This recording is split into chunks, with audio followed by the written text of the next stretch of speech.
Hallelujah, hallelujah.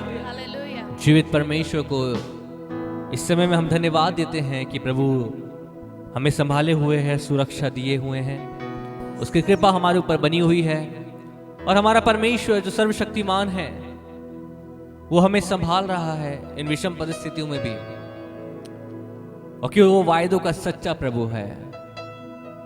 आइए आज के दिन हम प्रभु को धन्यवाद देते हुए अपनी आंखों को बंद करें और आज के डेली ब्रेड को हम प्रभु के हाथों में सौंपेंगे कि पवित्र आत्मा की अगुवाई हमें मिले, परमेश्वर हमसे बातें करे, उसकी अद्भुत सामर्थ्य हमारे जीवन में प्रकट हो। आइए हम प्रार्थना करें। दयालु परमेश्वर, बड़ी विनम्रता के साथ अपने सर को झुकाए हम तेरे पास आते हैं। तेरी दया और तेरी कृपा हमारे जीवन में अभी तक बनी हुई है खुदा, जिससे हम जीवित हैं। हम तेरा शुक्रिया करते हैं खुदा। आज के डेली ब्रेड को हम तेरे हाथ में सौंपते हैं खुदा, हमसे बातें करें पिता परमेश्वर। देखने वालों के जीवन में तेरी सामर्थ प्रकट हो पिता परमेश्वर।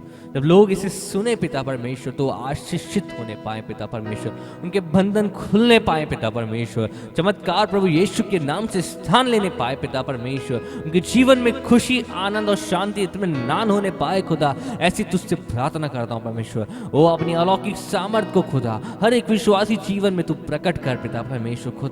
खुदा इस समय जितने बच्चे तेरा वचन को सुनने के लिए, तेरे आराधना करने के लिए इकट्ठे हुए हैं प्रभु, हर एक के जीवन में तेरी सामर्थ कार्य करे प्रभु। इस डेली ब्रेड को पवित्र आत्मा के कंट्रोल में देते हैं। प्रार्थना प्रभु यीशु नासरी के नाम से मांगते हैं, आमीन। हालेलुया। आइए मिलके इस गीत को गाएंगे। प्रभु ने बनाया दिन ये जय का है, आज मगन हो हम, आनंदित हो। हालेलुया।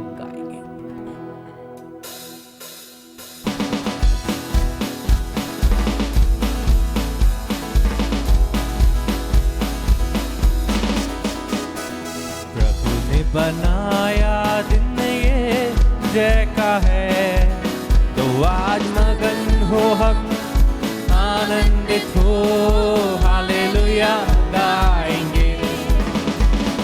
प्रभु ने बनाया दिन ये जय का है, तो आज मगन हो हम, ओ आनंदित हो।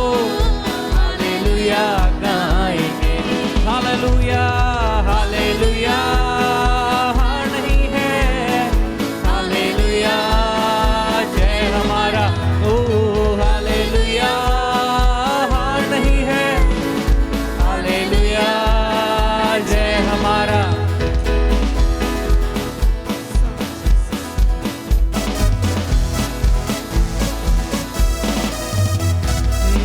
सहायक वो परमेश्वर मेरा रहता है साथ साथ। गाएंगे। मेरा सहायक जो परमेश्वर मेरा रहता है साथ साथ। हाँ, मेरे विरोध में जग के लोग ये क्या कर पाएंगे। ओ मेरे विरोध में जग के लोग ये क्या कर मुझको, हार नहीं है मुझको, जय के साथ बढ़ूंगा। हार नहीं है हमको, हार नहीं है हमको, जय के साथ बढ़ेंगे। प्रभु ने बनाया दिन ये जय का है, तो आज मगन हो हम, हो आनंदित हो। हालेलुया गाएं। प्रभु ने बनाया दिन ये जय का है, तो आज मगन हो हम, वो आनंदित हो। हालेलुया गाएंगे। ओ प्रभु मेरा है बल, वो ही मेरा भजन, वो ही मेरा उद्धार। प्रभु मेरा है बल, वो ही मेरा भजन, वो ही मेरा धर्मियों के तंबुओं में जय जयकार गाएंगे। हाँ, धर्मियों के तंबुओं में जय जयकार गाएंगे। हार नहीं है मुझको, हार नहीं है मुझको, जय के साथ बढ़ूंगा। हार नहीं है हमको, हार नहीं है हमको, जय के साथ बढ़ेंगे। प्रभु ने बनाया दिन ये जय का है, तो आज मगन हो हम, तो आनंदित हो, हालेलुया गाएंगे। ओ प्रभु ने बनाया दिन ये जय का है, तो आज मगन हो हम, तो आनंदित हो, हालेलुया गाएंगे। तो आज मगन हो हम, आनंदित हो, हालेलुया गाएंगे। ओ हालेलुया गाएंगे। ओ हालेलुया, हालेलुया, हालेलुया। तेरी महिमा हो अब्बा पिता। ओ हालेलुया। हार नहीं है, हालेलुया। जय हमारा, ओ हालेलुया। ओ हार नहीं है, हालेलुया। जय हमारा, हालेलुया। जय हमारा, क्योंकि वो हमारा बल है, वो हमारा शरण स्थान है, वो हमारा दृढ़गढ़ है। तो जय हमारा है, वो हमारा मुर्दों में से जी उठने वाला प्रभु यीशु है। जय हमारा है। आइए प्रियो, समय प्रभु के दास के द्वारा उसके जीवित कलाम को सुनेंगे। अपने आप को तैयार करें, और जब वचन आता है उसे अपने जीवन में रिसीव करें। और जब हम वचनों को सुन रहे हैं तो साथ में इसको शेयर करते जाएं, ताकि लोग इसको ज्यादा से ज्यादा सुन के आशीषित होने पाए। आइए प्रभु के दास के द्वारा उसके जीवित कलाम को सुने।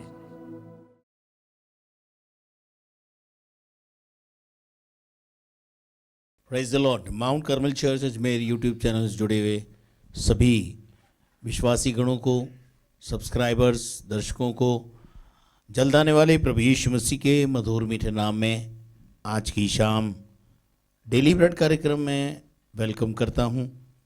आशा करता हूं कि आप सब खुश होंगे और एक अच्छी आराधना भी आपने हम प्रभु को चढ़ाई है, उसके लिए प्रभु को धन्यवाद। और अब आप वचन सुनने के लिए, सीखने के लिए तैयार हैं, तो आइए हम परमेश्वर के वचन की ओर चलेंगे। और मत्ती रचित सुसमाचार उसका 9वां अध्याय और उसके 32 पद से लेकर 34 पद तक हम पढ़ेंगे। जब वे बाहर जा रहे थे तो देखो, लोग एक गूंगे को जिसमें दुष्ट आत्मा थी उसके पास लाए, और जब दुष्ट आत्मा निकाल दी गई तो गूंगा बोलने लगा। इस पर भीड़ ने अचंभा करके कहा, इजराइल में ऐसा कभी नहीं देखा गया। परंतु फरीसियों ने कहा, यह तो दुष्ट आत्माओं के सरदार की सहायता से दुष्ट आत्माओं को निकालता है। Praise the Lord. यहाँ पर हम प्रभु यीशु मसीह के इस कार्य को, महान कार्यों को देख रहे हैं। यीशु मसीह अपनी चरम सीमा पर चल रहा है। दुष्ट आत्माएं निकल रही हैं, लोग चंगे हो रहे हैं, अंधे देख रहे हैं, लंगड़े चल रहे हैं, मुर्दे जलाए जा रहे हैं। आप लगातार इस वचन को जो सुन रहे हैं मत्ती के अंदर से, तो आप देख रहे हैं कि यीशु मसीह की जो सेवा है वो बड़ी चरम सीमा पर है। और उसी क्रम में आज एक और बात हम आपके साथ शेयर करेंगे, जहाँ लिखा है कि जब वे बाहर जा रहे थे, कभी यीशु मसीह घर में जाता था तो कभी बाहर जाता था। मिनिस्ट्री में अंदर बाहर होना, यानी घर से, जेल की बात नहीं कर रहा हूँ, घर से बाहर जाना और अंदर आना, ये सब चलता रहता है। ठीक है, तो हम यहाँ पर देखते हैं कि यहाँ लिखा है, जब वे बाहर जा रहे थे तो देखो, लोग एक गूंगे को जिसमें दुष्टात्मा थी यीशु मसीह के पास लाए। कौन था व्यक्ति? पहली बात, गूंगा था। गूंगे का क्या मतलब होता है? गूंगा कौन होता है? जो बोल नहीं सकता, जो बोल नहीं सकता। और नहीं बोलने का उसका जो कारण है, एक ऐसी गूंगी आत्मा, दुष्ट आत्मा हमारे जब जीवन में आती है तो वो हमको गूंगा, बहरा, अंधा, कुबड़ा, बना देती है। कई बीमारियां शैतान हमको देता है। याद रखिएगा, परमेश्वर ने आपको निरोगी रहने के लिए बनाया है, और यदि आप बीमार हो जाएं तो आपकी चंगाई का प्रोविजन भी किया है। यीशु मसीह के कोड़े खाने और उसके मार खाने से हम चंगे हो जाते हैं। प्रोविजन है ये खुदा का। अगर परमेश्वर ये चाहता कि तुम बीमार ही रहो तो फिर वो उसको अपने पुत्र को कोड़े क्यों खिलवाता और उसको उसका लहू क्यों बहाता? तो उसके मार खाने और उसके कोड़े खाने से, यानी वो प्रोविजन परमेश्वर ने हमारे लिए किया है ताकि हम भले चंगे रहें।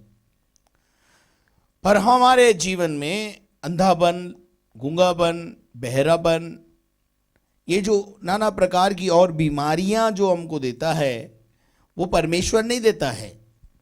परमेश्वर कौन, अच्छा एक बात बताइए, कौन माँ बाप चाहेगा उसका बच्चा बीमार पड़ा रहे?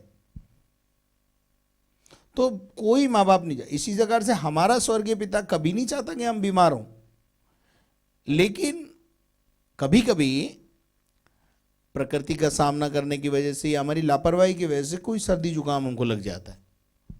इसका मतलब ये नहीं है परमेश्वर हमसे नाराज हो गया है, रूठ गया है, परमेश्वर हमारे पास से चला गया है, उसका अनुग्रह उठ गया है, ऐसा नहीं है। कभी कभी हम ऐसा सोचने लगते हैं, पर ऐसा नहीं सोचना है।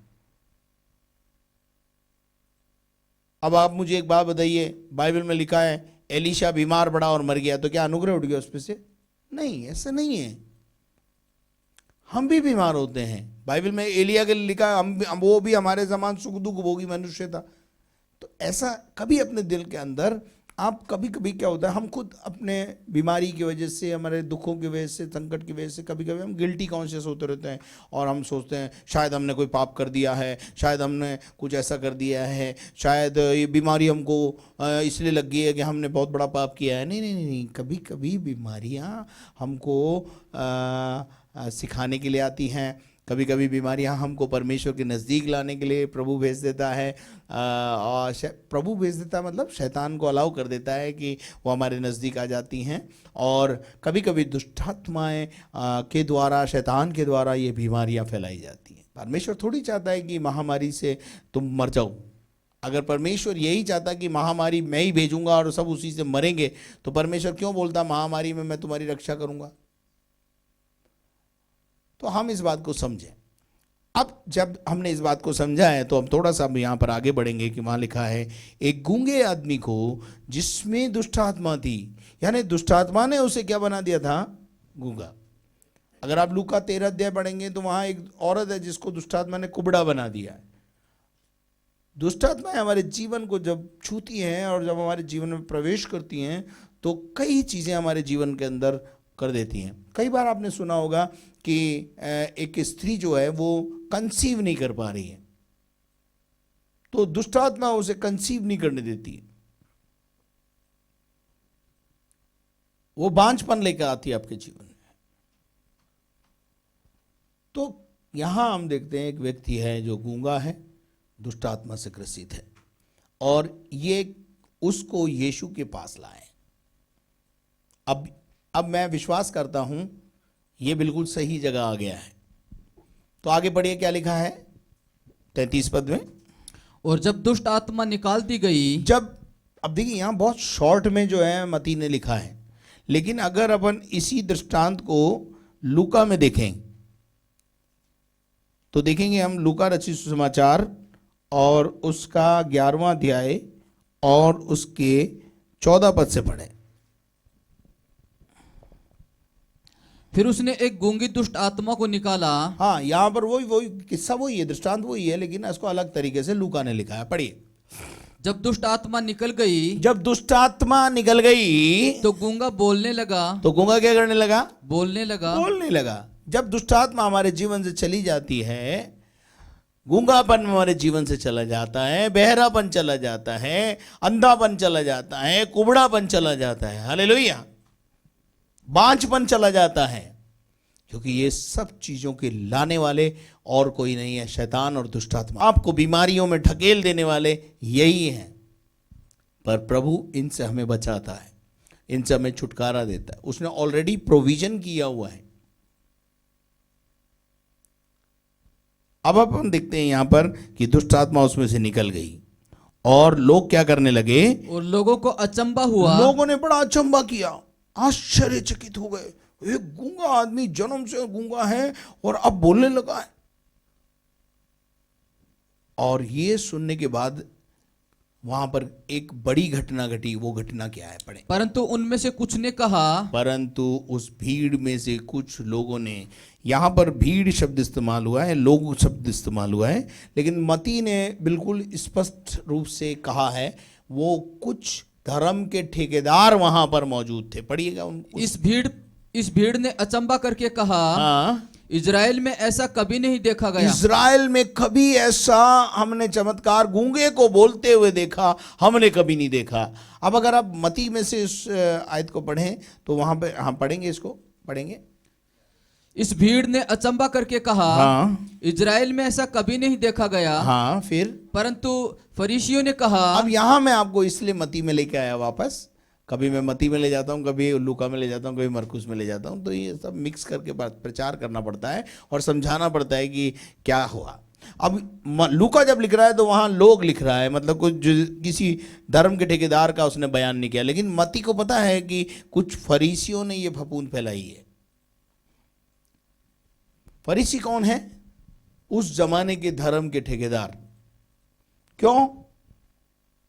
अभी देखिए, धर्म के ठेकेदारों को खुश होना चाहिए कि यार चलो एक आदमी चंगा हो गया, एक आदमी बोलने लगा, आश्चर्यचकित होना चाहिए, लेकिन वहां उल्टी बात कर रहे हैं वो। आज बहुत सारे धर्म के ठेकेदार ऐसे ही हैं जो ऐसी बातें करते। पढ़िए क्या लिखा है। परंतु उनमें से कुछ ने कहा, परंतु उनमें से कुछ ने कहा, ये तो बालजबूल नामक दुष्ट आत्माओं के प्रधान की ये सहायता से। तो बाल जबूल दुष्ट आत्माओं के नाम से दुष्ट आत्माओं को निकालता है। यीशु परमेश्वरीय सामर्थ्य से काम कर रहा है। देखिए, अब मैं आपको यहां थोड़ा सा रुक कर बताना चाहता हूं। इस दुनिया में दो शक्तियां हैं जो बड़ी हैं। अपने आप में एक बड़ी शक्ति है, वो है परमेश्वर की शक्ति, जो अच्छी आत्मा है, परमेश्वर का आत्मा है, बचाने वाला है, छुड़ाने वाला है, शांति देने वाला है। परंतु एक और दूसरी दिव्य शक्ति, दूसरी जो शक्ति है वो है अंधकार की शक्ति, शैतानी ताकतें। और शैतानी ताकतें दुष्ट आत्माओं के माध्यम से आपके जीवन को बर्बाद करने में लगी हुई है। अब उस जमाने में कुछ लोग जो तांत्रिक लोग होते थे, जो बाबे हुए करते थे, वो भी छुटकारा देते थे। इसलिए इन फरीसियों के दिल दिमाग में एक बात आ गई कि ये भी कोई बड़ा तांत्रिक दिखता है और इसने भी कोई सिद्धि करी होगी और दुष्टात्माओं को वश में करके ये दुष्टात्माओं को निकालता है। हकीकत देखा जाए, इस बात से आप समझ लें कि जितने धरती पर तांत्रिक हैं, जितने बाबे बाबी हैं, वो ऐसे ही काम करते हैं जिनको आप अपनी भाषा में बोलते हैं कच्चे गलवे सह लेना, दुष्टात्माओं को अपने वश में कर लेना, शैतानी ताकतों को अपने वश में कर लेना, वशीकरण कर लेना, उन आत्माओं के माध्यम से गलत कामों को करना, दुष्ट आत्माओं को अपने वश में कर लेना। ये सब काम तांत्रिकों के होते हैं और इसलिए इनके दिमाग में भी यही आ रहा है, फरीसियों के दिमाग में यही आ रहा है। आप समझने की कोशिश करना, जो मैं आपको समझाने की कोशिश कर रहा हूं, कि ये भी यही सोच रहे हैं कि ये आदमी भी जो बड़ई का बेटा है, ऐसे ही कोई बड़ा तांत्रिक वाद्रिक दिखता है। परंतु यीशु मसीह तांत्रिक नहीं है। अब यीशु मसीह इनके इस कॉन्सेप्ट को, जो फरीसियों का कॉन्सेप्ट है, और फरीसियों ने ये षडांध लोगों में भी फैला दी है, परंतु यीशु मसीह उसको किस प्रकार से स्पष्टीकरण देते हुए किस तरीके से सुधारता है, वो मैं आपके साथ शेयर करना चाहता हूं। पढ़ी। परंतु अब आप लूका में वापस आ जाएं। लूका में आज पढ़ेंगे तो ज्यादा अच्छा समझ में आएगा। औरों ने उसकी परीक्षा करने के लिए उससे आकाश का एक चिन्ह मांगा। उन्होंने ये, भाई तू ये परमेश्वर की ओर से कर रहा है या दुष्ट आत्माओं को अपने वश में करके कर रहा है, दुष्ट आत्माओं के माध्यम से कर रहा है। अब प्रश्न आ गया ना, तो लोगों ने कहा अच्छा चलो एक और कोई चिन्ह चमत्कार दिखा दो, तब हम मान लेंगे कि तुम परमेश्वर की ओर से हो, नहीं तो हम भी तुम्हें यही बाबे बाबी मानेंगे, तांत्रिक मानेंगे। हालेलुया। देखिए दुष्ट आत्मा तांत्रिक भी निकाल देते हैं, ताबीज बांध करके आपका जो है मतलब आपको आराम दिला देते हैं। आराम वहां भी होता है। तो मैं आपको बता दूं, कलीसिया में छुटकारा होता है,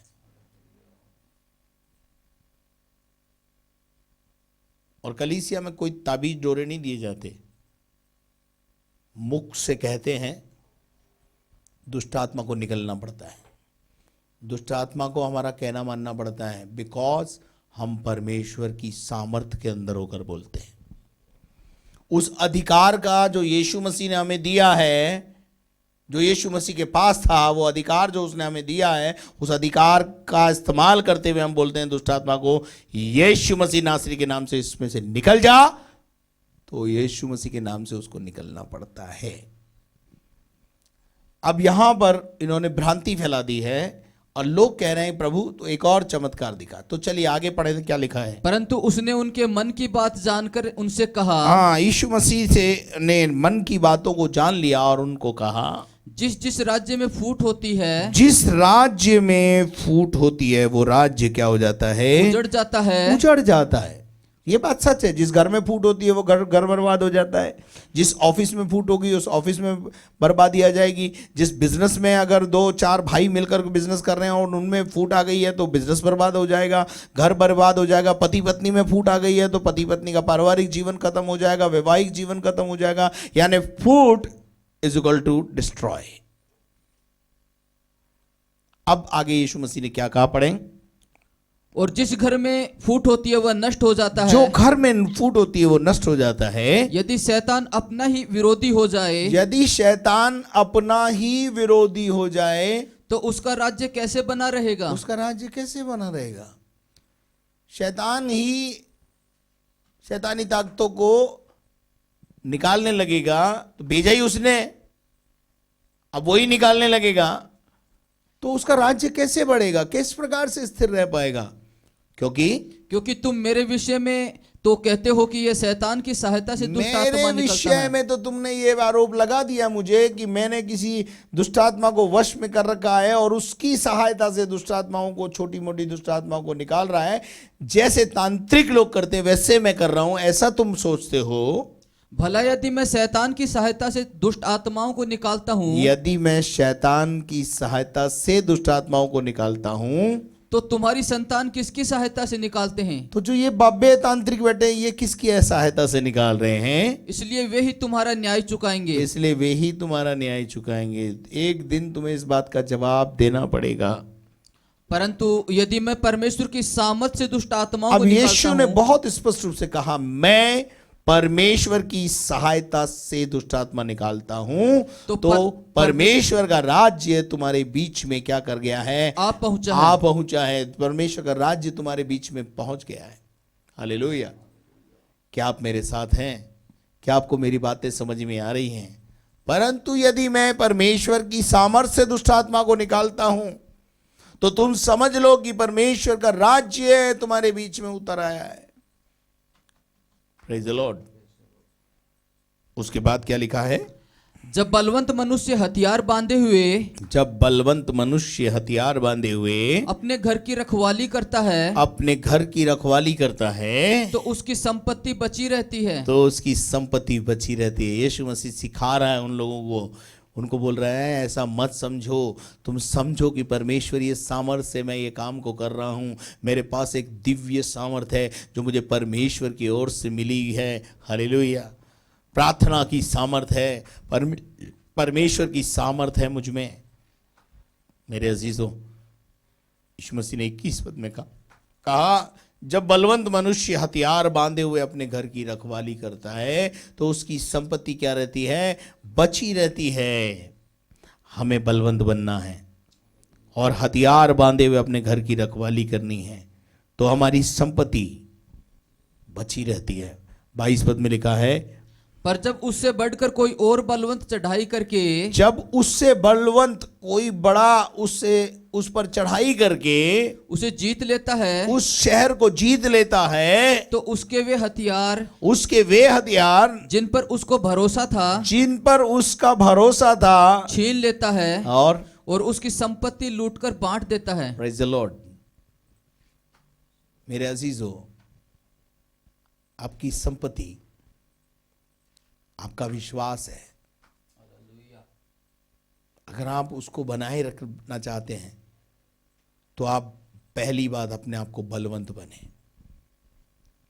अगर आप बलवंत हैं तो आपकी संपत्ति कोई छीन नहीं सकता है, आपकी प्रॉपर्टी को कोई छीन नहीं सकता है। तो आप इस बात को अच्छी रीति से समझ लें कि परमेश्वर जो है वो आपके जीवन में किस प्रकार से आपको बलवंत बनने के लिए बोलता है।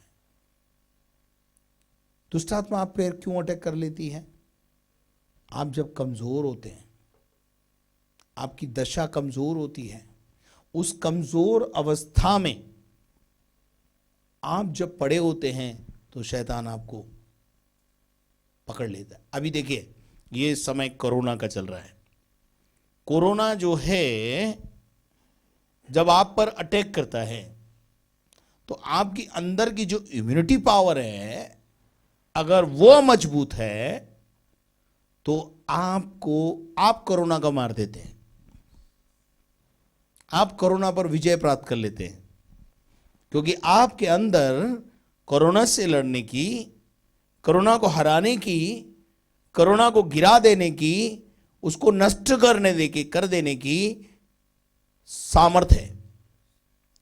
इसलिए आप कोरोना से बचे हुए हैं अभी तक। इसलिए सरकार के द्वारा बहुत सारे जो है प्रोडक्ट्स बताए जा रहे हैं, तरीके बताए जा रहे हैं कोरोना से लड़ने के लिए। कोरोना एक बहुत बड़ी महामारी के रूप में इस पूरे विश्व के अंदर इस समय आया हुआ है। इसलिए मैं आपसे कहना चाहता हूं कि यदि आपको कोरोना को हराना है तो आपको बलवंत बनना है। और एक बात मैं बताऊं आपको, मन का आनंद सबसे अच्छी औषधि है।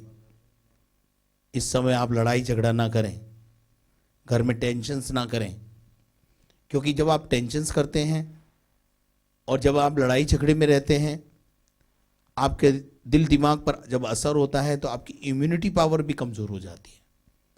इसलिए आनंदित रहना बहुत जरूरी है। इस समय में खुशी से रहना बहुत जरूरी है। क्यों आपस में लड़ाई झगड़ा करना है? खुदा ने आपको साथ रहने का मौका दिया है, पति पत्नी को। आप शायद तरसते होंगे कि हम साथ कैसे रहें। अभी तो प्रभु का धन्यवाद, 7 महीने से आप साथ ही रह रहे हैं, अलग भी नहीं जा रहे। कोई पियर वेयर जाने की धमकी भी नहीं दे रही है। अभी साथ रहने का जो सुनहरा अवसर मिला है उसको कैश करें। अब शैतान से लड़ना यानी कोरोना से लड़ना, उसको हरा देना। जब बलवंत रहेंगे तो कोरोना हार जाएगा। लेकिन अगर आप अपने अंदर बलवंत नहीं रहेंगे, आपकी इम्यूनिटी पावर कम हो जाएगी, तो कोरोना आपको अपने साथ ले जाएगा। इसलिए इस बात को ध्यान रखें कि आप इस आयत से सीख लें। आज बलवंत होता है वो बचा रहेगा, लेकिन अगर हम बलवंत नहीं हैं तो हम, जैसा अभी भी देखते हैं हम कि हम बहुत सारे लोग कोरोना से हार जाते हैं और उनकी मृत्यु हो जाती है। और लेकिन अपन इसके 23 पद को पढ़ेंगे। लूका का पढ़ रहे थे जिसका 11 अध्याय का 23 पद पढ़ेंगे। जो मेरे साथ नहीं, यीशु कहता है जो मेरे साथ नहीं है वह मेरे विरोध में है। वो आपके विरोध में। देखिए, जो आपके साथ है वो आपके विरोध में नहीं है। यीशु कहता है जो मेरे साथ नहीं है वो मेरे विरोध में है। तो इसका मतलब फरीसी कौन है? शास्त्री कौन है? वो उन्होंने जीवन भर यीशु मसीह का विरोध किया। और क्या लिखा है नीचे? और जो मेरे साथ नहीं बटोरता, जो मेरे साथ नहीं बटोरता है वह बिखरेता है, वो बिखेरता है, बिखरा देता है, बर्बाद करता है। वो आपके कभी भी आपके कामों को, आपके मंसूबों को बनने नहीं देगा। दुश्मन का काम क्या है? आपको बर्बाद करना। दुश्मन का लक्ष्य क्या है? आपको बर्बाद करना। शैतान का लक्ष्य क्या है? आपको बर्बाद करना। परमेश्वर का लक्ष्य क्या है? आपको आबाद करना, आपका उद्धार करना, आपको स्वर्ग में पहुंचाना। हालेलुया। दुष्टात्मा आपके जीवन में केवल गूंगापन, बहरापन, सूनापन, आत्महत्या की ओर प्रेरित करती है आपको। लेकिन यीशु मसीह परमेश्वर आपको जीवन देना चाहता है और बहुतायत का जीवन देना चाहता है। यीशु मसीह कहता है जो मेरे साथ में नहीं है वो मेरे विरोध में है। शैतान क्या यीशु मसीह के साथ है? तो यीशु मसीह के विरोध में है। और अगर जो वो विरोध में है तो वो क्या करेगा? मेरे सेवकाई में बटोरेगा, बिथराएगा। जो मेरे साथ नहीं है वो बिथराने का काम करता है, बर्बाद करता है। 23 के बाद 24 पद को पढ़े। जब अशुद्ध आत्मा मनुष्य में से निकल जाती अब है। यहां पर यीशु मसीह एक बहुत अच्छी बात बता रहा है कि जब अशुद्ध आत्मा मनुष्य में से निकल जाती है तो सूखी जगहों में विश्राम ढूंढती तो फिरती है। वो दुष्ट आत्माओं को दूसरा घर चाहिए। Are you with me? आप मेरे साथ हैं? जब दुष्ट आत्मा को गूंगे में से निकाल दिया तो वो दूसरे को गूंगा बनाना चाहती है। अब कोई ना कोई तो चाहिए, क्योंकि वो दुष्ट आत्मा को शरीर चाहिए रहने के लिए, और वो सूखी जगहों पर विश्राम ढूंढती है। बहुत जगहों पर जाती है, कोई उसे एंटरटेन कर ले, कोई उसे अंदर ले ले, कोई उसको अपने जीवन में आने की अनुमति दे दे। और जब उसे वहां पर उसे कोई घर नहीं मिलता, और जब नहीं पाती तो कहती और है, जब उसे वो घर नहीं मिलता तो क्या करती है? मैं अपने उसी घर में जहां से निकली थी तब वो दुष्ट आत्मा वापस लौट जाऊंगी। इसलिए मैं आपको बताता हूं, दुष्ट आत्मा जब निकलती है तो एनकाउंटर जरूर करती है वापस। लेकिन इफ यू आर, अगर आप अपनी इम्यूनिटी पावर बढ़ा के खड़े हैं शैतान के सामने, शैतान से लड़ने के लिए आप पवित्र आत्मा से आपने अपने हृदय को सजा लिया है, पवित्र आत्मा में आप बलवंत हो गए हैं, प्रार्थना में आप बलवंत हो गए हैं, वचन में आप बलवंत हो गए हैं, प्रभु की आज्ञाओं का पालन करने में बलवंत हो गए हैं, शिक्षा पाने में प्रीति रखने लगे हैं, तो दुष्ट आत्मा आपके पास से वापस चली जाएगी देख करके आपको। हम तेरी मोहब्बत से दिल अपना सजाएंगे, ये गीत हम गाते हैं। मेरे अजीजों, जब हम दुष्ट आत्माओं का सामना करेंगे, दुष्ट आत्माएं हमारे पास से निकल जाएंगी। लेकिन लिखा है वो विश्राम ढूंढती हैं, नहीं मिलता तो वापस आती हैं और हमारे हृदय को, हमारे घर को, जो दुष्ट आत्मा से आजाद हुए व्यक्ति को वापस दुनियादार अवस्था में पाती हैं, संसार में पाती हैं, परमेश्वर से उनका कोई लिंक नहीं रहता, उनको पाती हैं। यानी उस व्यक्ति को जिसमें से दुष्ट आत्मा निकली है, उसको अपने हृदय को वचन से सुसज्जित करना है, प्रार्थना से सुसज्जित करना है और इसमें बलवंत बनना है। और जब बलवंत बनता है, दुष्ट आत्मा वापस चली जाती है, उसमें प्रवेश नहीं कर पाती। लेकिन अगर वो उसे सजाया पाती है, ऐसा लिखा है इसमें, और आकर उसे झाड़ा बुहारा सजाया पाती हैं, तब वह जाकर अपने से बुरी सात और तब वो क्या करती हैं? काई से सजा रखा है। आज मैं आपसे पूछना चाहता हूं, आप दुष्टात्माओं से आजाद हुए, आप दुष्टात्माओं से जब आजाद हो गए तो आपने अपने हृदय को, अपने जीवन को काई से सजा रखा है? व्हाट्सएप से, नेट और इंटरनेट से, टीवी से, शैतान की कुछ चीजों से, गंदी फिल्में देखने से। आपने काई से अपने हृदय को और अपने जीवन को सजा रखा है। अगर आपने इन हरकतों से अपने जीवन को सजा रखा है तो दुष्ट आत्मा के लिए आपने द्वार खोला हुआ है। कड़वाहट, विरोध, विधर्म, डाह, मतवालापन, लड़ाई झगड़े, क्रोध, विरोध, विधर्म, ये सब चीजें अगर आपके जीवन में हैं तो आप समझ लीजिए आपने शैतान के लिए, दुष्ट आत्माओं के लिए अपने हृदय को सजा के रखा हुआ है। और जब दुष्ट आत्मा देखती है अरे ये तो अपना ही बंदा है, अभी वापस अपने व्हाट्सएप में लगा हुआ है, अपने क्रियाकर्मों में लगा हुआ है, ये तो अपना फर्जंद हो गया है, इसका परमेश्वर से कोई लेना देना नहीं है, ये तो केवल दुष्ट आत्मा से आज़ाद होने के लिए वहाँ गया था, अब आ जाओ हमें मौका मिल गया है, सजा सजाया घर है, कड़वाहट और ईर्ष्या जलन हसद पहले से ही वहाँ मौजूद है, तो चलो अपना राज्य जमेगा वहाँ पर।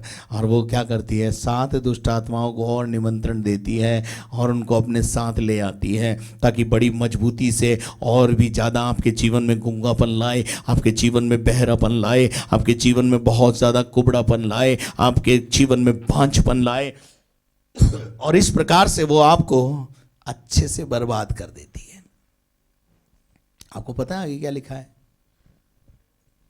और वे उसमें बैठकर वास करती हैं, और वो उसके अंदर वास करती है, अपना निवास स्थान पुनः उसके अंदर बना लेती है, और उस मनुष्य की पिछली दशा पहले से बुरी हो जाती है। अब आप समझ लीजिए, उसकी वो दशा जिसमें वो पिछली दशा में था, पहले से भी ज्यादा बुरी दशा, क्योंकि पहले तो एक दुष्ट आत्मा थी, अब कितनी हो गई हैं?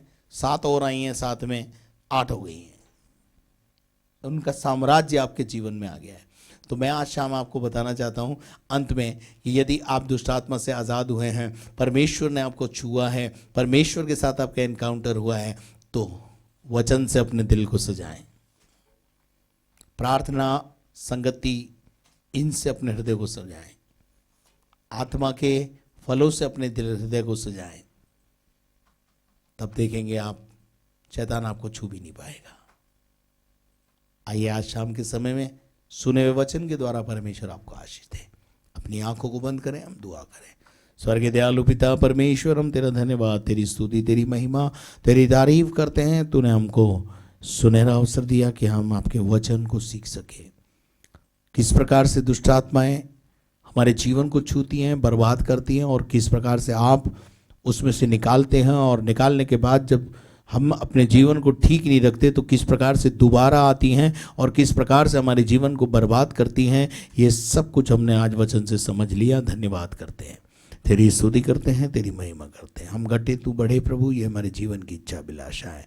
आज जिनके जन्मदिन हैं यीशु मसीह के नाम से उनको आशीष कहते हैं। आज जिनके मैरिज एनिवर्सरी उनको भी यीशु के नाम में आशीष कहते हैं।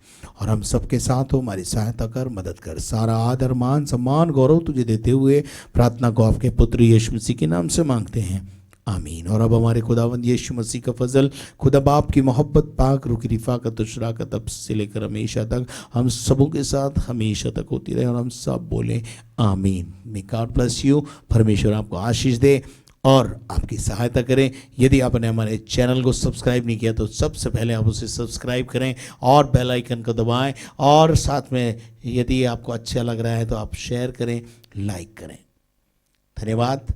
यदि प्रार्थना के निवेदन हम तो पहुंचाना है तो हमारे प्रार्थना टावर के नंबर स्क्रीन पर है। और यदि इस सेवकाई में आप अपना हाथ बटाना चाहते हैं अपनी प्रार्थनाओं के द्वारा, और यदि आर्थिक सहयोग देना चाहते हैं तो बैंक अकाउंट के डिटेल्स स्क्रीन पर है।